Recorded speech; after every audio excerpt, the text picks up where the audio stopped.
अस्सलाम वालेकुम, नमस्कार, सत श्री अकाल एंड गुड इवनिंग। मैं हूँ आरज़ू काज़मी और हमारे साथ मेजर जनरल राजन कूचर साहब हैं। बहुत शुक्रिया सर कि आज आपने जॉइन किया। Thank you so much. नमस्कार Arjun, thank you for inviting me for your programme. Thank you so much sir. Sir वैसे तो आजकल आप जानते हैं कि ट्रम्प का ज़्यादा बातचीत हो रही है ट्रम्प के बारे में कि ट्रम्प ने जो बुलाया और उसके बाद जो बात की गई उसके ऊपर भी हम डेफिनेटली थोड़ी आपसे समझने की कोशिश करेंगे। लेकिन सर उससे पहले इंडिया और ईयू के दरमियान जो ट्रेड डील की जा रही है उस पर बात हो रही है, उसको आप कैसे देखते हैं? देखिए अर्जुन जी, ये जो वर्ल्ड में अभी जो चल रहा है, ट्रम्प के आने से काफ़ी जियो पॉलिटिक्स में एक चर्निंग हम जिसको बोलते हैं कि उथल पुथल होनी शुरू हो गई है। और ख़ास तौर पे जब भारत के 50% टैरिफ्स लगा दिए ट्रम्प ने, तो कोई ना कोई ऑल्टरनेटिव्स भारत को ढूंढने पड़ेंगे। और इसलिए आपने देखा कि जर्मन वाइस चांसलर भी आए थे यहाँ पे, उनके साथ भी एक ट्रेड एग्रीमेंट हो रहा है। यूके के साथ एक फ्री ट्रेड एग्रीमेंट फाइनलाइज हो चुका है। फ्रांस के साथ हमारी बहुत बातचीत चल रही है और ट्रेड एग्रीमेंट्स के बारे में उसको बातचीत हो रही है। तो इसीलिए जब एक ग्लोबल अनसर्टेनिटी हम देखते हैं, तो ये स्ट्रेटेजिक पार्टनरशिप्स और मजबूत होने लग जाती हैं। और ख़ास तौर पे अगर हम यूरोपियन यूनियन की बात करें, तो 2 इम्पोर्टेंट चीज़ें हैं जिसको फॉरेन पॉलिसी में बोला जाता है, convergence of interest and shared commitment. तो ये 2 चीज़ें हैं जो ईयू और भारत के बीच में कॉमन हैं। और इस बार आप जानते हैं कि 26 जनवरी की जो हमारी रिपब्लिक डे परेड है, उसमें अ अ, जो प्रेसिडेंट है आपका यूरोपियन यूनियन का, उनको एक्चुअली बुलाया गया है, अर्सुला वॉन देर लेन। और जो काउंसिल है, जो काउंसिल प्रेसिडेंट है, यूरोपियन यूनियन काउंसिल के प्रेसिडेंट है एंटोनियो कोस्टा, दोनों को 26 जनवरी की परेड के लिए बुलाया गया है। और 27 जनवरी को जो सोर्सेस से ये इंफॉर्मेशन ये मिल रही है कि एक पॉसिबिलिटी हो सकती है कि ये जो फ्री ट्रेड एग्रीमेंट की जो हम बात कर रहे हैं यूरोपियन यूनियन और इंडिया के बीच में, शायद इसके ऊपर मोहर लग जाए। और यूरोपियन यूनियन इंडिया का सबसे इन 2024 140 बिलियन डॉलर्स की ट्रेड हुआ है दोनों के बीच में। और 25.8 बिलियन डॉलर्स ट्रेड सरप्लस हुआ भारत की, इसको भारत को उसका एक्चुअली फायदा हुआ है। और अभी आप इसको देख रहे हैं कि जिस तरीके से भारत की इकोनॉमी डेवलप हो रही है, अभी 4th लार्जेस्ट इकोनॉमी की तरफ हम आ चुके हैं। हम जापान को और यूके से आगे निकल आए हैं। और यूरोपियन यूनियन और भारत का जो रिश्ता है वो काफ़ी पुराना है, और इसीलिए अब इसको और मजबूत करने की कोशिश की जा रही है। 2004 से ये रिश्ता कायम है, एक स्ट्रेटेजिक पार्टनरशिप हो रखी है। और पहली बार इस साल 22 यूरोपियन यूनियन के कमिश्नर्स भारत आए थे। तो ये एक आपको जब ऐसी चीज़ें एक्चुअली होती हैं एक कंट्री और एक ऑर्गेनाइजेशन में और एक इस टाइप की ऑर्गेनाइजेशन में, तो बहुत एक मजबूती मिलती है रिलेशनशिप को। और ख़ास तौर पे जब हम एक्सपोर्ट और ट्रेड की बात करते हैं, फ्रांस के साथ अगर आप देखें तो मैक्रोन जो है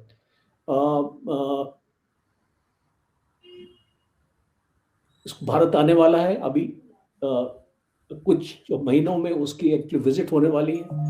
और जो राफेल एयरक्राफ्ट्स आपने सुना होगा, 114 राफेल एयरक्राफ्ट्स की डील भी उसमें इसको फाइनलाइज की जाएगी।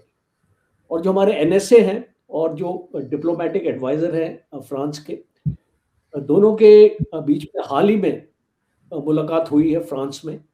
और minister of external affairs Jaishankar भी इसको न्यू ईयर के बाद अपना जो फ्रांस में विजिट एक्चुअली किया है और लक्समबर्ग गए हैं और वहाँ पे ये जो ग्राउंड वर्क है आपका innovation, technology, startups, health, education, mobility, defence, security, space, civil nuclear energy, maritime security, सारे इसको एरियाज में डिस्कशन हो रहा है। तो अभी एक खास चीज ये नजर आ रही है कि जो एरियाज हम यूरोपियन यूनियन के साथ टारगेट एक्चुअली करना चाहते हैं वो है जनरली मशीनरी और appliances, chemicals, base metals, minerals और टेक्सटाइल। तो ये सब मैं आपको इसलिए बैकग्राउंड नहीं दे रहा हूँ बिकॉज यहाँ पे, और इसमें जेम्स एंड ज्वेलरी भी शामिल है और इसमें टेक्सटाइल्स जैसे कि, तो जहाँ पे टैरिफ्स ने भारत को इम्पैक्ट किया है with relation to United States, हम वहाँ पे एक ऑल्टरनेटिव सप्लाई चेन ढूंढने की कोशिश कर रहे हैं। और इसीलिए हम इसको यूएई के साथ भी जो हमारा जो अभी जो उनके आए थे उसको लीडर आए थे, तो वो एक इसको सोच अभी इसको लेके गए हैं कि $200 बिलियन का हम अपना ट्रेड उनके साथ बढ़ाएंगे और 5 साल में। और यूरोपियन यूनियन खास तौर पे टेक्नोलॉजी, साइबर और क्वांटम आर्टिफिशियल इंटेलिजेंस और 6G, तो ये मुद्दों पे भी एक्चुअली बात होगी। अब यूनाइटेड स्टेट्स भारत का बहुत एक मजबूत टेक्नोलॉजी पार्टनर है, बट एक रिलायबिलिटी फैक्टर के हिसाब से मुझे लगता है कि भारत अपने सारे एग्स एक बास्केट में नहीं डालना चाहता और इसीलिए इसको भारत ने इसको यूरोप की तरफ, अब उसमें ईयू भी है, उसमें फ्रांस भी है, जर्मनी भी है, इटली भी है। अभी इटली के जो प्राइम मिनिस्टर हैं Giorgia Meloni, she has invited PM Modi this year to actually visit Italy. तो हम जब देखते हैं कि इतने सालों से जो ये ट्रेड एग्रीमेंट्स थे ये ठंडे बस्ते में पड़े हुए थे, ये कोई इतनी ज्यादा प्रोग्रेस हो नहीं रही थी यूरोपियन यूनियन और भारत के बीच में। ऑल ऑफ अ सडन एक कैटलिस्ट की तरह, Trump has been a catalyst, I will say that, और ट्रम्प की वजह से ही अभी ये जो दूरियां कम हो रही हैं और जो भी डिफरेंसेस हैं हमारे यूरोपियन यूनियन और हमारे ट्रेड में, कुछ ट्रेड रिलेटेड डिफरेंसेस रहे हैं। जैसे कि मैं आपको बता दूं, आपका एग्रीकल्चर के ऊपर, ऑटोमोबाइल्स के ऊपर और carbon border adjustment mechanism, CBA हम इसको बोलते हैं। तो इस सब के ऊपर जो भी डिफरेंसेस है, आई थिंक काफी हद तक वो डिफरेंसेस कम हो चुके हैं।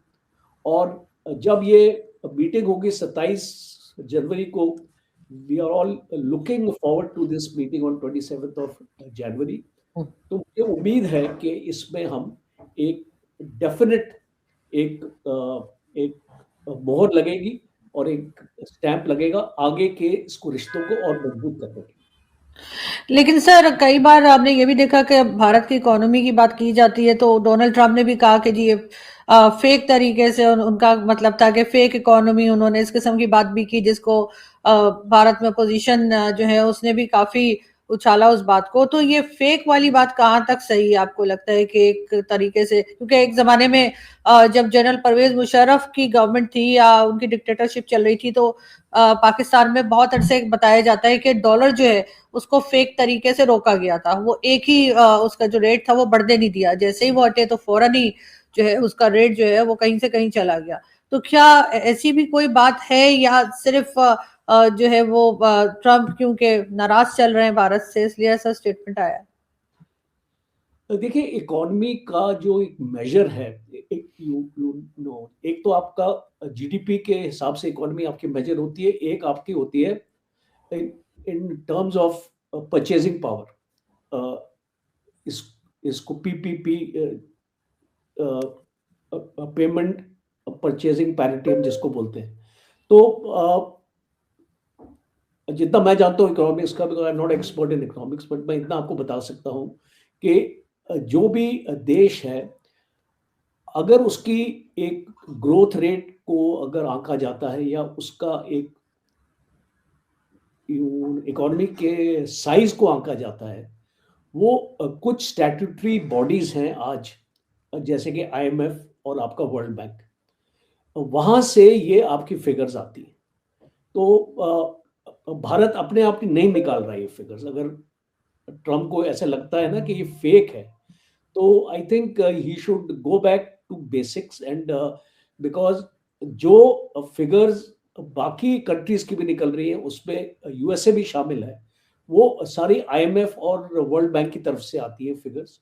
तो जो इसमें कोई फजिंग होती नहीं है, बिकॉज़ इसमें आपकी वर्ल्ड इकोनॉमी पैरामीटर्स हैं और वो उसको जज होते हैं कि आपका ग्रोथ रेट किस तरीके से अभी अ, इसको वर्ल्ड बैंक ने और आईएमएफ ने इसको इंडिया का ग्रोथ रेट रिवाइज किया, I think 7.3% for the coming year.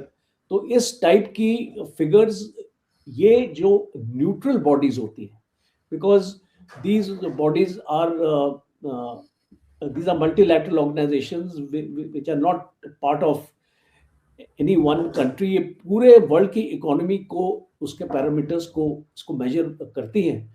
तो डोनाल्ड ट्रंप का ये बोलना कि ये फेक है, इट इज बेसिकली जैसे आपने बताया ना कि अगर कोई आदमी, बच्चा एक्चुअली गुस्सा हो जाता है किसी से, तो वो फिर वो ऐसे ऐसे इल्जाम लगाने शुरू कर देता है कि ये ऐसा था, वो वैसा था, उस टाइप की चीजें।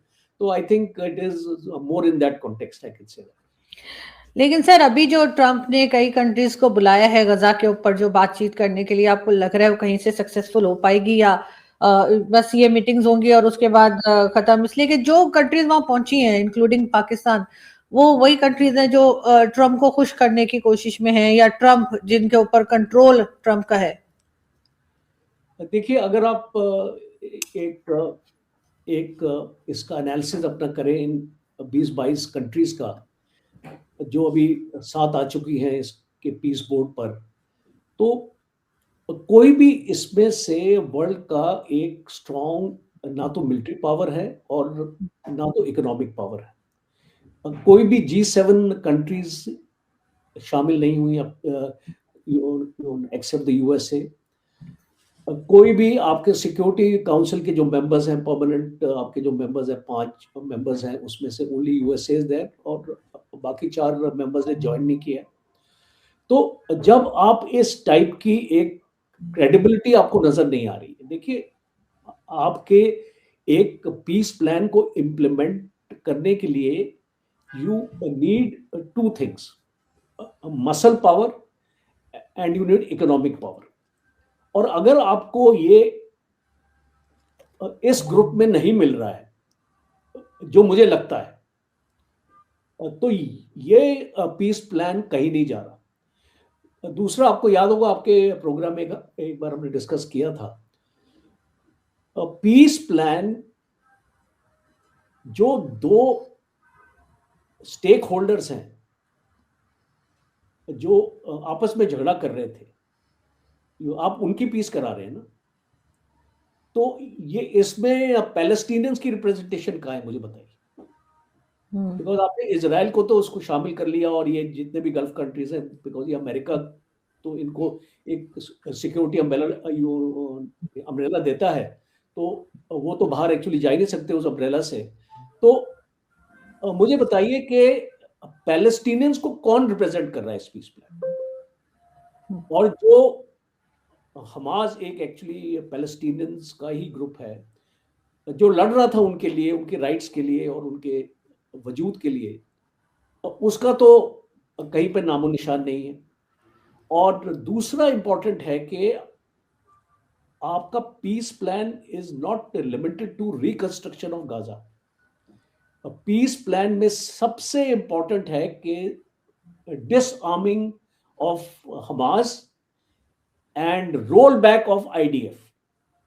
जो इजराइल डिफेंस फोर्सेस हैं उनको एक तो राफा क्रॉसिंग को आपको खोलना पड़ेगा और पीछे हटना पड़ेगा, और हमास को आपको डिसआर्म करना पड़ेगा। कौन कर रहा है इसको डिसआर्म?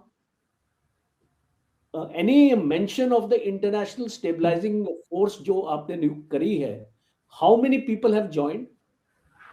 एंड और आपने अपना एक ब्लूप्रिंट उसका निकाला है, एक रोड मैप निकाला है कि हम ये जो डिसआर्मिंग का प्रोसेस है हम कब तक कंप्लीट करेंगे? बिकॉज अभी आप वो स्टीव विटकॉग और कुचनर वगैरह ये सब जा रहे हैं अभी नेतन्याहू से मिलने के लिए, क्या डिस्कस करने जा रहे हैं?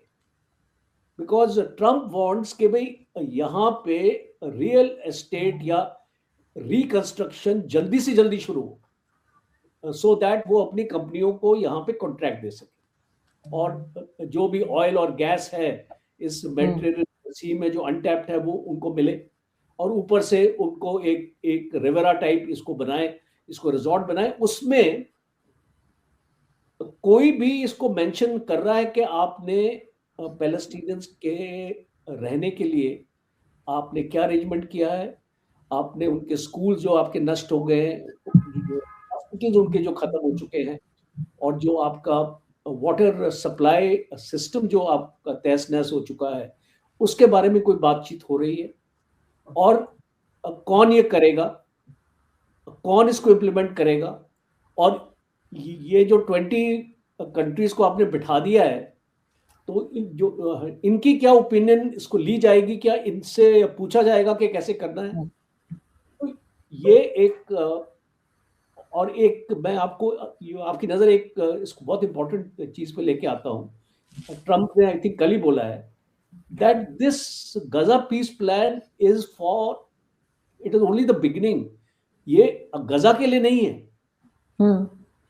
ये बाकी एरियाज में भी इसको लागू करने की कोशिश करेगा। इसका मतलब that he is creating a parallel organisation to the United Nations, और एक ऐसी ऑर्गेनाइजेशन क्रिएट करेगा जो ट्रम्प ने सिस्टम बेस्ड नहीं है, पर्सनैलिटी बेस्ड है। और इसका मतलब है कि अगर कल Trump is not the president of the United States, he will still be the leader of this peace plan. तो इसका मतलब कि यूनाइटेड स्टेट्स का प्रेसिडेंट कोई भी हो, ये जो पीस प्लान ज्वाइन करेगा वो ट्रम्प करेगा। तो ये एक कुछ एम्बिग्विटीज हैं, जो गैप्स हैं, जो जानबूझ के ट्रम्प ने क्लैरिफाई नहीं करी। बिकॉज इसमें ये मेंबर कंट्रीज का क्या रोल होगा, विल दे हैव एनी से in the decision making process?